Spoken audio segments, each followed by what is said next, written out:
Hello students, मैं वैभव अपने channel निबेड़ knob में आपका स्वागत करता हूं। ये चैनल 10th, 11th और 12th क्लास के मैथ्स सब्जेक्ट के लिए डेडिकेटेड है। अगर आपको मेरा काम पसंद आए तो प्लीज़ वीडियोस को शेयर कीजिए, क्योंकि मेरा मोट्टो ही है क्वालिटी एजुकेशन सबका अधिकार।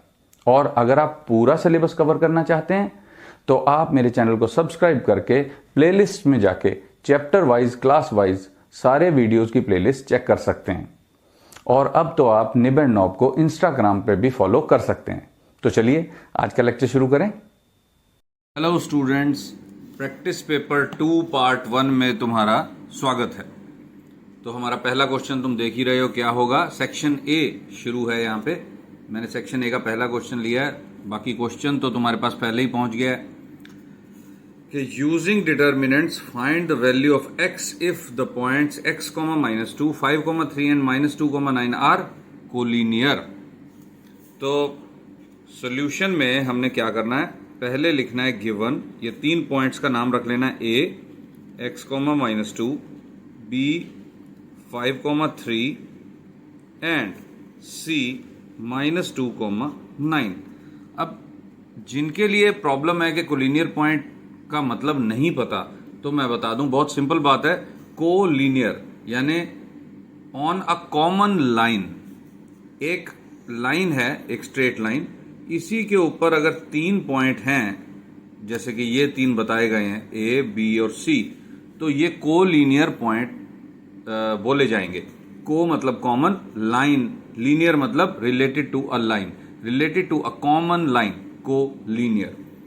तो ये कैसे साबित करते हैं? अगर ये क्वेश्चन 10th क्लास में आता तो तुम डिस्टेंस फॉर्मूला लगाते कि 3 डिस्टेंसेस कैलकुलेट करते और कोई भी 2 डिस्टेंस, यानी ए बी, बी सी और ए सी, 3 डिस्टेंसेस कैलकुलेट करते और कोई भी 2 डिस्टेंस प्लस करके तीसरा डिस्टेंस आ जाता। लेकिन वो एक लेंथी मेथड था। अब डिटर्मिनेंट से बहुत ईजी हो गया। डिटर्मिनेंट में क्या है, देखो, अगर हमने साबित करना है कि कोलिनियर है तो कैसे करते हैं, या साबित करना हो, या फिर हमने ये करना है कि अब कोलिनियर गिवन है, इस क्वेश्चन में तो गिवन ही है, तो x की वैल्यू पता करनी है। तो हम कहेंगे कि सिंस का मतलब होता है क्योंकि, because, since a, b and c are collinear, we get, हमें क्या मिलता है, हमें एक डिटर्मिनेंट की वैल्यू 0 मिलती है। वो डिटर्मिनेंट क्या होगा, x, -2, 1, 5, 3, 1, -2, 9, 1 इज इक्वल टू 0। ये डिटर्मिनेंट देखो, x1, y1, 1, x2, y2, 1, x3, y3, 1।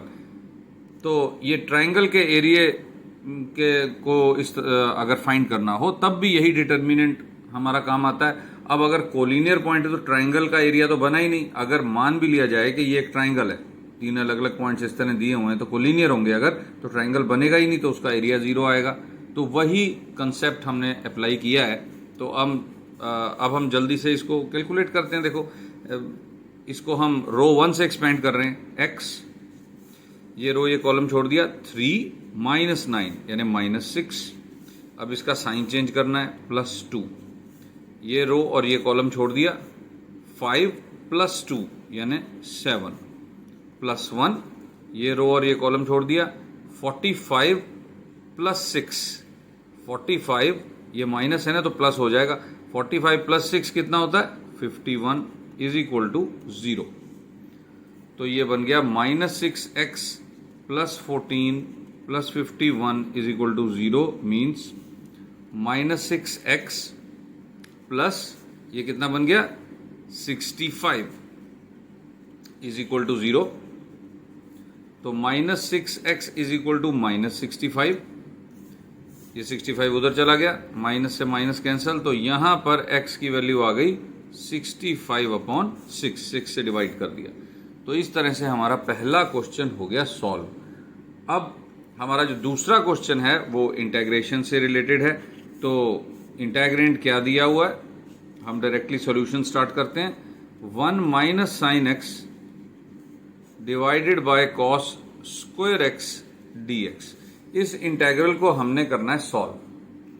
तो कैसे करें इसको सॉल्व? देखो, इसमें हम कॉस स्क्वायर एक्स को क्या लिख सकते हैं? देखो, 1 minus sine x upon 1 minus sine square x D x, क्योंकि कॉस स्क्वायर एक्स होता है 1 माइनस साइन स्क्वायर। तो हमने क्या किया, अब 1 माइनस साइन एक्स अपॉन, अब ये 1 को हम 1 का स्क्वायर भी मान सकते हैं, तो ये बन जाएगा ए स्क्वायर माइनस बी स्क्वायर। तो ए स्क्वायर माइनस बी स्क्वायर का फॉर्मूला होता है ए माइनस बी इंटू ए प्लस बी। तो 1 माइनस साइन एक्स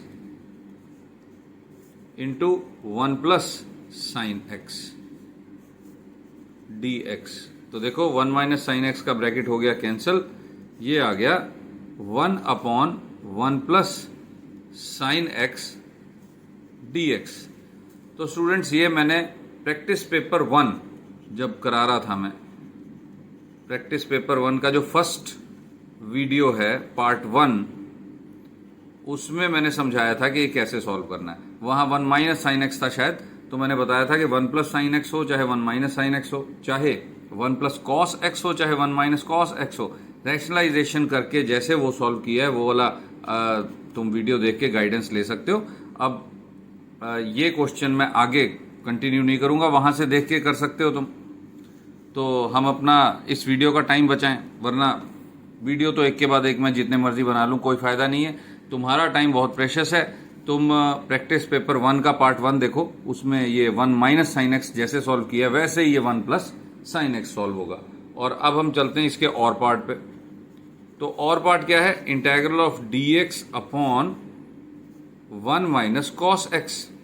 तो इसमें भी स्टूडेंट्स वही रैशनलाइजेशन करना है, सेम बन गया ये, मतलब सिमिलर क्वेश्चन है, एक ही टाइप है। 1 plus cos x upon 1 plus cos x करके मैंने तुम्हें फर्स्ट स्टेप बता दिया है। 1 plus cos x upon 1 minus cos square x. Cos square x को तुम लिख लोगे किस तरह से कि साइन स्क्वायर एक्स।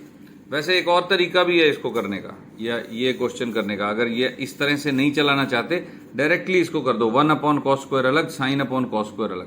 ट्राई करके देखना। वैसे ये बुक का क्वेश्चन है, बुक के क्वेश्चन में तुम्हें एनसीईआरटी बुक में आंसर इसके मिल जाएंगे। तो अब हम चलते हैं क्वेश्चन नंबर 3 पे। इसमें तो रैशनलाइजेशन ही करनी थी स्टूडेंट्स, इसलिए मैंने नहीं किया, तुम ये कर सकते हो। अब जो मैं क्वेश्चन कर रहा हूं वो भी है तो इजी, लेकिन फिर भी इसमें स्टूडेंट्स को कई बार दिक्कत होती है, तो मैं इसको पूरा सॉल्व करूंगा। ये है, अगर अंडर रूट हो तो अंडर रूट वाला फॉर्मूला लगेगा, अगर अंडर रूट ना हो तो बगैर अंडर रूट के जैसे सॉल्व करते हैं वो फॉर्मूला अप्लाई करेंगे। लेकिन करना यही है कि हमने स्क्वायर कंप्लीट करना है। X square minus 7x। अब कुछ प्लस माइनस करना है, तो प्लस माइनस क्या करना है? देखो, x का कोफिशिएंट है 7, तो 7 को हाफ करो, 7/2, और इसको स्क्वायर करो, यानी 49/4। तो 49/4 कर दो plus 10 minus 49/4 plus and minus 49/4। इसका क्या फायदा होगा? देखो, इसका फायदा ये होगा कि ये जो 3 हमारी टर्म्स हैं ये क्या बन गई? x minus 7/2 whole square. देखो ध्यान से जरा, x square plus 49/4 minus 2 into x into 7/2। तो 2 और ये 7/2 का 2 कैंसिल हो जाएगा, तो 7x रह जाएगा। ये तो बन गया ये। अब इसको सॉल्व करते हैं कि ये क्या बन रहा है। देखो, मैं अलग पेज पे सॉल्व करता हूं इसको, अलग पेज पे हम सॉल्व करने की कोशिश करते हैं। ये है 10 माइनस 49/4, यानी 40 माइनस 9 49/4, यानी माइनस 9/4। तो ये माइनस 9/4 है, यानी माइनस अलग कर दो तो 3/2 का होल स्क्वायर है ये। माइनस 9/4 को इस तरह लिखा जा सकता है। मैंने ऐसा क्यों लिखा? क्योंकि हमें जो भी नंबर आएगा माइनस के साथ आया तो उसको स्क्वायर के तौर पे लिखना है, तो 3/2 का स्क्वायर। तो ये बन गया एक्स स्क्वायर माइनस ए स्क्वायर। तो एक्स स्क्वायर माइनस ए स्क्वायर का फॉर्मूला तुम जानते ही हो, 1/2a log mod X minus A upon x, x की जगह अब x माइनस 7/2 है complete, plus a plus c। तो अब ये कैंसिल हो गया और यहाँ भी 2 से मल्टीप्लाई कर देंगे तो इंटीग्रेंट की वैल्यू आ गई 1/3 log mod 2x minus 7 minus 3 upon 2x minus 7 plus 3 plus c, यानी कि 1/3 log mod 2x minus 10 upon 2x minus 4 plus c।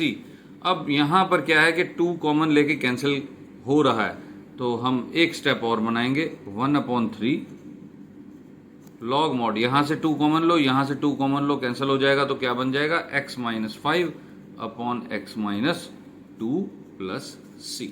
तो ये आ गया स्टूडेंट्स हमारा आंसर। तो इस तरह से सॉल्व करना है, बस स्क्वायर कंप्लीट करना है। अब मान लो यहाँ पे स्क्वायर रूट होता, यहाँ पे स्क्वायर रूट लगता, यहाँ पे स्क्वायर रूट लगता, तो under root x square minus ए स्क्वायर का जो फॉर्मूला होता है इसका वो अप्लाई हो जाता। तो इस तरह से हमारा क्वेश्चन नंबर 3 भी हो गया सॉल्व। अब हम चलते हैं क्वेश्चन नंबर 4 की तरफ। क्वेश्चन नंबर 4 में हमें एक डिफरेंशियल इक्वेशन दी हुई है, वो हम लिखेंगे sine of dy/dx is equal to 1/9।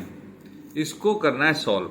इसको करना सॉल्व बहुत आसान है। देखो यहाँ dy/dx की वैल्यू निकालेंगे हम, यानी कि साइन को उधर ले जाएंगे, ये बन जाएगा साइन इनवर्स 1/9 और फिर हम लिखेंगे dy is equal to sine inverse 1/9 into dx। अब क्योंकि वेरिएबल सेपरेट हो गए, ये तो कांस्टेंट है, तो यहां इंटेग्रल का साइन लग जाएगा, तो ये आ जाएगा y is equal to dx का integral x sine inverse 1/9 plus c। तो ये बहुत ही इजी सा क्वेश्चन है, जबकि इसको देखकर ऐसा लगता है कई स्टूडेंट्स को कि बहुत मुश्किल है। हमने किया क्या है, साइन को उधर ले जाके dy/dx को ओपन किया, dx उधर भेज दिया, तो वेरिएबल सेपरेट हो गए, y एक तरफ x एक तरफ, इंटेग्रल किया और इंटेग्रल करते वक्त ध्यान रखा कि ये जो साइन इनवर्स 1/9 है तो कांस्टेंट है, इंटेग्रल से बाहर रहेगा, तो dx का इंटेग्रल होता है x प्लस कांस्टेंट आ गया और ये क्वेश्चन हो गया सॉल्व। अब इसके बाद है हमारा और पार्ट, उसमें इंटीग्रेटिंग फैक्टर फाइंड आउट करना है और डिफरेंशियल इक्वेशन क्या दी हुई है वो मैं लिख रहा हूं 1 plus x square dy plus 2x dx is equal to cot x dx।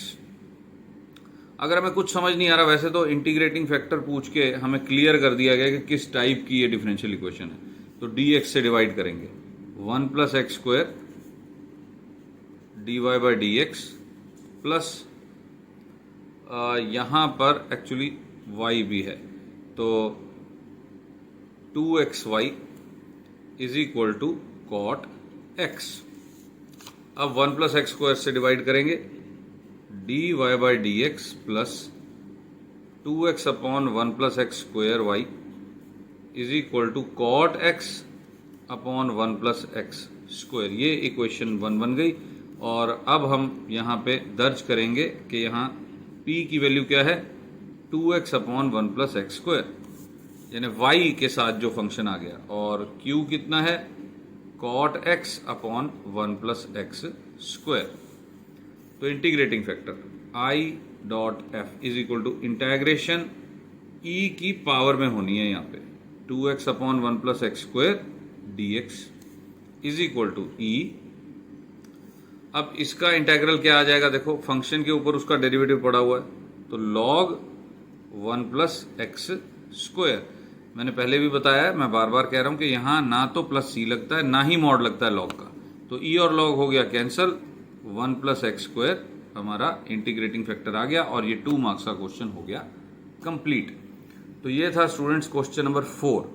अब हम चलते हैं क्वेश्चन नंबर 5 पर। तो ये है स्टूडेंट्स हमारा question, find the vector and Cartesian equation of a plane passing from the point 2, 0, -9 and perpendicular to the line x plus 2/7 is equal to y upon -5 is equal to z -4/3।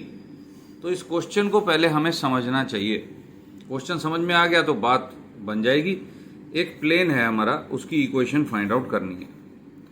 उस plane के ऊपर एक point हमें given है, ये 2 0 -9, और ये plane जो है परपेंडिकुलर एक लाइन है इससे, तो वो परपेंडिकुलर लाइन हम ऐसे बना सकते हैं।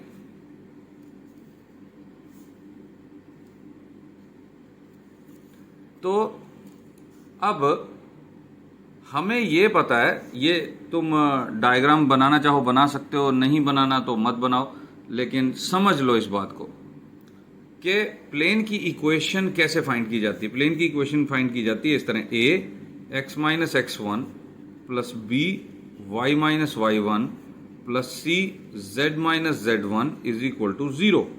यहां पर x1 y1 z1 क्या होता है? ऐसा पॉइंट जो प्लेन के ऊपर ही हो, जो कि दिया हुआ है। अब रह क्या गया? a b c। a b c क्या होते हैं? a b c होते हैं direction ratio of normal to the plane. देखो, नॉर्मल, प्लेन का नॉर्मल यही है जो परपेंडिकुलर लाइन है, तो इसके डायरेक्शन रेशियो ही हमारे प्लेन के नॉर्मल के डायरेक्शन रेशियो होंगे। तो ए बी सी कहां से? 7 - 5 3 यहां से मिल जाएगा। देखो कितना स्ट्रेट फॉरवर्ड क्वेश्चन है। तो अब हम यहां इसका सोल्यूशन स्टार्ट करते हैं। अगर तुमने समझने के लिए या हेल्प के लिए ये डायग्राम बना भी दी तो बहुत ही अच्छा रहेगा। अगर बगैर डायग्राम के समझ आ जाता है क्वेश्चन तो तुम्हें फेयर में ये डायग्राम बनाने की जरूरत नहीं है। तो गिवन एक तो पॉइंट है a 2, 0, -9 एंड एक लाइन गिवन है x + 2/7 is equal to y - 5 is equal to z - 4/3। इसका नाम हम इक्वेशन नंबर 1 रख देते हैं। तो direction ratio of line 1 are, direction ratio कहां होते हैं लाइन के? ये जो नीचे नंबर लिखे हुए हैं 7 - 5 3। तो अब कहेंगे हम, since line is perpendicular to plane, direction ratio of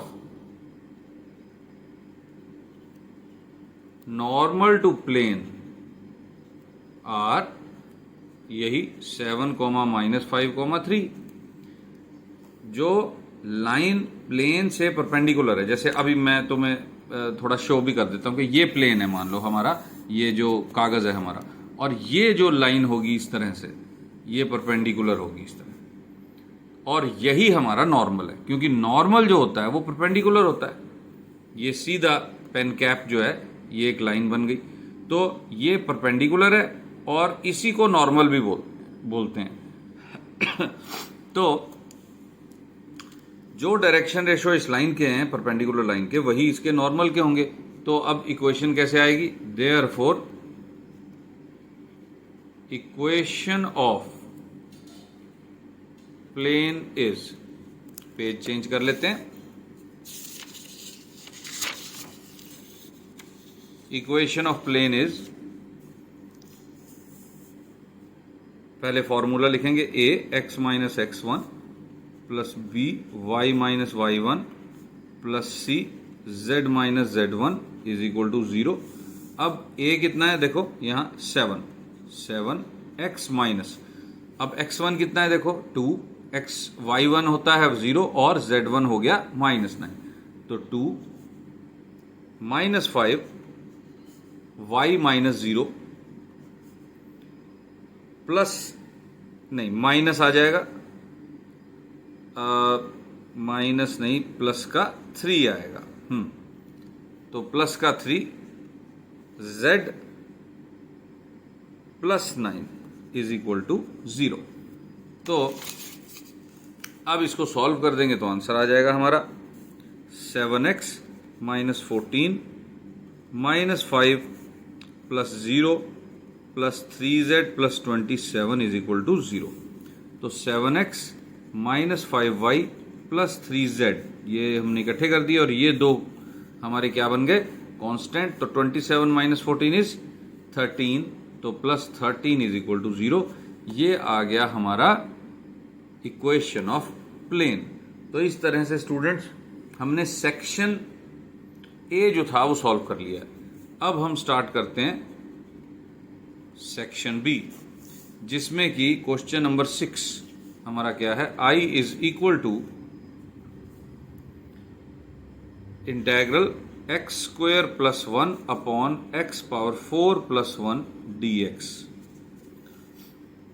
तो इसमें हम क्या करेंगे, सबसे पहला स्टेप है स्टूडेंट्स इस क्वेश्चन में एक्स स्क्वायर से हर टर्म को डिवाइड करना। 1 plus 1 upon x square upon x square plus 1 upon x square dx। Integral हमारा ये बन गया। अब इसमें मेथड क्या है, कई बार क्वेश्चन क्या होता है, x square minus 1 upon x power 4 plus 1 होता है, या यहां -1 भी होता है कई बार। तो एक्स स्क्वायर -1 तो यहां माइनस लगा हुआ होगा, या एक्स स्क्वायर प्लस 1 तो यहां प्लस लगा हुआ होगा। तो करना यह है स्टूडेंट, सब्स्टिट्यूशन करनी है, put x -1 upon x is equal to से वाई।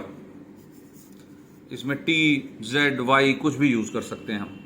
तो अगर यहां प्लस है तो यहां माइनस आएगा, अगर यहां माइनस हो तो यहां प्लस आएगा। क्यों आएगा अभी पता लगेगा तुमको, हम डिफरेंशिएट करेंगे जब। अब क्योंकि हमने सब्स्टिट्यूशन की है तो हम dx तो लेके आएंगे, सारा जो इंटीग्रैंड है वो y में बनेगा। तो differentiate with respect to x। तो 1 plus 1 by x square dx। देखो 1 बाय एक्स का डेरिवेटिव होता है -1 बाय एक्स स्क्वायर, तो प्लस हो गया, इज इक्वल टू dy। ये हो गया हमारे पास। तो इसकी वैल्यू यानी कि न्यूमरेटर की वैल्यू बन गई dy। अब डिनोमिनेटर देखते हैं कि ये क्या बनेगा, तो स्क्वायर करेंगे दोनों तरफ का। Also x minus 1 by x whole square is equal to y square. यहां से आया x square plus 1 by x square -2, क्योंकि x और 1 बाय एक्स कैंसिल हो जाएंगे, is equal to y square. तो हमारे पास आ गया x square plus 1 by x square is equal to y square plus 2। ये 2 उधर चला गया। तो अब हमारे पास न्यूमरेटर डिनोमिनेटर दोनों बन गए। तो therefore y is equal to I is equal to integral क्या बन जाएगा, dy upon y square plus 2 is equal to dy upon y square plus √2 का स्क्वायर। तो x square plus a square का फॉर्मूला लगेगा 1 upon a tan inverse x upon a plus c. तो अब y की वैल्यू क्या थी, देखो y की वैल्यू थी x माइनस 1 अपॉन एक्स। ये यहां पुट कर देंगे हम, I is equal to 1 by √2 tan inverse x minus 1 upon x by √2 plus c. तो इसको यहां थोड़ा सा सिंप्लीफाई कर लेंगे, x एलसीएम ले लिया हमने, तो 1 by √2 tan inverse x square minus 1 upon √2 x plus c. ये x इधर मल्टीप्लाई हुआ, अपॉन एक्स होल में आ गया, तो ये जो डिनोमिनेटर x बनेगा वो यहां मल्टीप्लाई हो जाएगा। तो ये हमारा आंसर आ गया स्टूडेंट्स, बहुत ही इजी। अब अगला क्वेश्चन, इसका और पार्ट मैंने बनाया है, integral 0 to 5 x square plus 8 dx। तो स्टूडेंट्स इसको लिमिट ऑफ अ सम से इसको सॉल्व करना है। तो लिमिट ऑफ अ सम से इसको सॉल्व करो। मेथड मैंने प्रैक्टिस पेपर 1 में बता ही दिया है। बाकी इसका आंसर अगर चेक करना हो तो बहुत आसान है, x³ बाय 3 प्लस 8x। इसमें 0 टू 5 पुट कर दो। देखो 125 बाय 3 प्लस 40, 0 आ जाएगा, लोअर लिमिट वो लिखने की जरूरत नहीं है। तो 120 आ जाएगा यहाँ पे, 125 प्लस 120 अपॉन 3। तो ये कितना बन गया, देखो 245 अपॉन 3। तो ये आएगा इस क्वेश्चन का आंसर, जो और पार्ट में ये क्वेश्चन मैंने लिखा हुआ लिमिट ऑफ अ सम का आंसर मैंने तुम्हें बता दिया। मेथड प्रैक्टिस पेपर 1 में मैं समझा ही चुका हूं। तो ये हो गया स्टूडेंट्स क्वेश्चन नंबर 6 और उसका और पार्ट। अब हम चलते हैं क्वेश्चन नंबर 7 पर। तो ये है स्टूडेंट्स हमारा question number 7। Find the area of the region bounded by the parabola x² is equal to y, line y is equal to x and x axis. तो सॉल्यूशन में सबसे पहले हमने स्टार्ट करना है, ये कर्व्स लिखनी है। Y square is equal to x square is equal to y, equation number 1, y is equal to x, equation number 2, और एक्स एक्सिस तो हम बनाएंगे ही। तो हम ये डायग्राम अगर बनाना चाहें तो कैसे बनेगी, x square is equal to y होता है अपवर्ड पैराबोला, तो हमने पहले अपवर्ड पैराबोला बना दिया। रफ स्केच है स्टूडेंट्स, मेरी ड्राइंग भी कुछ ऐसी ही है, हल्की फुल्की, कोई ख़ास अच्छी नहीं है। तो तुम तो शायद बहुत अच्छी ड्राइंग करते होगे, आजकल स्टूडेंट्स कई ऐसे मैंने देखे हैं जिनकी ड्राइंग एक्सीलेंट होती है, तो तुम और भी अच्छा बना सकते हो रफ स्केच ये। तो ये बन गया हमारा x square is equal to y. अब y is equal to x line जो होती है स्टूडेंट्स, वो ऐसे जाती है 0 0 1 1 2 2 -1 -1, इस तरह से एक्स एक्सिस और वाई एक्सिस बराबर होते हैं। तो इस तरह से हमारी ये लाइन निकलेगी, ये है y is equal to x. तो इसमें तुम्हें साफ तौर पे ये वाला एरिया नजर आ रहा है, और मैंने फिर से जैसे प्रैक्टिस पेपर 1 में समझाया था कि वाई एक्सिस के पैरेलल लाइनें खींच के शेड किया, तो हमने देखा कि सारी लाइनें ये स्ट्रेट लाइन से पैराबोला पे आके खत्म हो रही थी। तो एक तो हमें पॉइंट पता ही है 0, एक पॉइंट ये हमें चाहिए कि कहाँ तक ये पॉइंट ऑफ इंटरसेक्शन है, कहाँ तक ये शेडेड एरिया है। तो हम क्या करेंगे, हम इक्वेशन नंबर 2 को 1 में पुट कर देंगे, पुट 2 in 1। तो पुट 2 in 1 मतलब y की वैल्यू x है, तो x square is equal to x, ये x इधर आ गया, x square minus x is equal to 0, means x common, x minus 1 is equal to 0। तो यहां से हमारे x की दो वैल्यूज आ गई, 0 and 1, तो ऑब्वियसली ये 1 हो गया। ये पॉइंट कौन सा हो गया, y is equal to x है ना, तो अगर x 1 है तो y भी 1, 1, 1, तो पॉइंट ऑफ इंटरसेक्शन आ गया हमारा। अब हमें क्लियरली पता है कि इंटेग्रेशन हो रही है 0 से 1 तक, x एक्सिस कहां से कहां तक है, 0 से 1, और upper curve minus lower curve होती है। तो अपर कर्व कौन सी है, ये स्ट्रेट लाइन, वहां y की वैल्यू क्या है, x, और लोअर कर्व कौन सी है, पैराबोला, और वहां y की वैल्यू क्या है, एक्स स्क्वायर। तो हम कहेंगे कि required area is equal to integral from 0 to 1, और अपर कर्व कौन सी है, जहां से ये लाइनें स्टार्ट हो रही हैं, y is equal to x, तो x, माइनस लोअर कर्व कौन सी है, वहां y की वैल्यू क्या है, एक्स स्क्वायर, तो माइनस एक्स स्क्वायर dx। हमने इंटेग्रल किया x square by 2 minus x cube by 3, and integral from 0 to 1। अब 1 पुट करेंगे 0 पे तो ये 0 ही हो जाएगा, इज इक्वल टू 1/2 माइनस 1/3, तो एलसीएम आ गया 6, 3 - 2 is equal to 1/6 square units. तो ये हमारा देखो स्टूडेंट्स आंसर आ गया। वेरी इजी क्वेश्चन, इसमें कोई ज़्यादा कॉम्प्लिकेशंस हैं ही नहीं, तो लेकिन हाँ ये इम्पोर्टेंट ज़रूर है, मुझे ऐसा लगता है कि इम्पोर्टेंट है, तो तैयार ज़रूर कर लेना इस क्वेश्चन को। तो अब हम चलते हैं क्वेश्चन नंबर 8 की तरफ, चलें या बाकी का हम कल कर लें। चलो आज हम इतना ही करेंगे, क्वेश्चन नंबर 8 ऑनवर्ड्स हम अगला वीडियो करेंगे, जो कि मैं कल ही पोस्ट कर दूंगा। और अभी के लिए इतना ही, इतने तैयार करो क्वेश्चंस, और अगर तुम्हें पसंद आए स्टूडेंट्स तो लाइक शेयर सब्सक्राइब कर लो चैनल को, और मेरे कमेंट सेक्शन में जाके 1 to 5 के स्केल पर इस मेरे वीडियो को ज़रूर रेट करना, तुम्हें कितना पसंद आया, और कोई सजेशन हो तो वो भी ज़रूर कमेंट में लिखना, मैं कोशिश करूँगा आगे से उस सजेशन को अपनाने की। तो स्टूडेंट्स तैयारी करो, बेस्ट ऑफ लक, अपना टाइम सेव करो, and thank you for watching.